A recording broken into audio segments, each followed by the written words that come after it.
L'objectif de la loi Macron sur l'activité est de relancer l'économie sans argent public, en pariant sur la mise en concurrence de certaines professions et en faisant sauter de multiples petits verrous qui s'insinuent dans la loi. On peut stigmatiser son côté fourre-tout.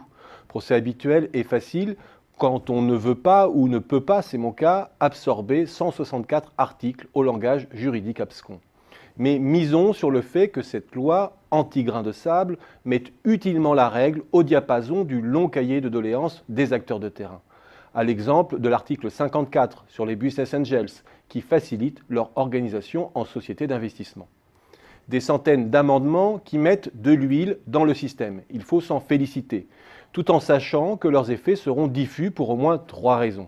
Dans un pays qui a longtemps verrouillé un certain nombre d'ajustements, la déréglementation pousse d'abord à la rationalisation des activités visées. Autrement dit, plus de concentration, moins d'emplois et de rémunération dans les professions juridiques, les transports, etc. Concrètement, l'ouverture de lignes d'autocars contre la fermeture de lignes SNCF.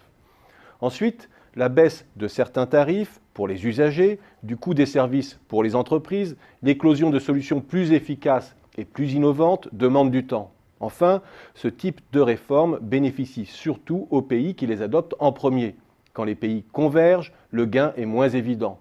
Jusque dans les années 2000, il existait notamment une claire corrélation positive entre la déréglementation et le taux d'emploi. 15 ans après, cette dernière a disparu. Voilà pour les généralités. On peut ensuite se demander ce que l'on ne trouve pas dans cette loi, en prenant pour référence par exemple le rapport de l'OCDE de juillet dernier intitulé « Redresser la compétitivité ». Rien dans la loi Macron sur la propriété des réseaux d'énergie ou des gares, par exemple. Rien sur la concentration des centrales d'achat qui écrasent les fournisseurs. Rien sur la revente à perte dans le commerce ou les obstacles à l'entrée. Force est de constater que les puristes de la concurrence ne s'y retrouveront pas. Je pourrais encore parler des professions réglementées qui passent à travers les mailles, les taxis notamment, pour prendre un cas emblématique. Sur la construction, là aussi, la réforme, même si elle détricote la loi Allure, est loin de défaire la multitude des dispositifs qui biaisent la formation des prix.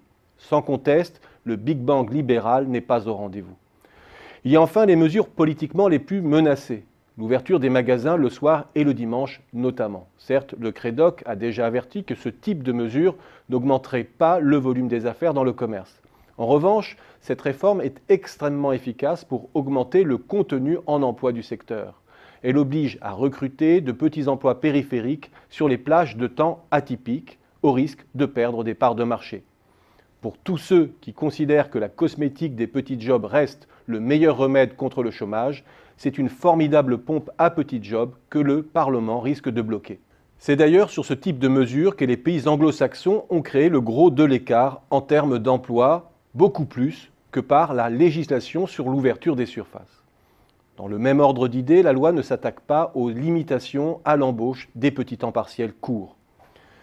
Alors oui, la grosse loi aux plus de 160 articles risque bien d'avoir de petits effets, à moins d'y inclure sa principale conséquence, l'achat de la clémence de Bruxelles concernant le budget français.